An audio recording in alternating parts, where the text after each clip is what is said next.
قرآن پڑھا کرو. قرآن کے بغیر ہم جانور ہیں. قرآن کے بغیر ہم جانور ہیں. قرآن کے بغیر انسان بن ہی نہیں سکتا. پڑھا کرو. چند چیزیں ہیں جو علماء سے متعلق ہیں، باقی تو سب اللہ کی توحید ہے، میرے نبی کی تعریف ہے. کبھی جنت دکھاتا ہے، کبھی جہنم دکھاتا ہے، کبھی عبادت دکھاتا ہے، کبھی اخلاق دکھاتا ہے، کبھی محبت دکھاتا ہے، کبھی جہاد دکھاتا ہے، کبھی سخاوت دکھاتا ہے. قرآن تو ایک رنگین خوبصورت دسترخوان ہے جس پر ہر قسم کے کھانے چنے ہوئے ہیں. اللہ نے 2 دسترخوان اتارے ہیں زمین پر. ایک روٹی پانی کا دسترخوان ہے جس سے پیٹ بھرتا ہے، ایک قرآن کا دسترخوان ہے جس سے روح بھرتی ہے، جس سے دل بھرتا ہے، جس سے اندر بھرتا ہے.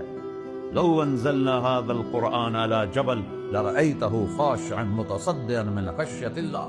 اگر تیرا رب اس قرآن کو پہاڑ پہ اتارتا تو پہاڑ ریزہ ریزہ ہو جاتے اس کی ہیبت اور عظمت کے سامنے.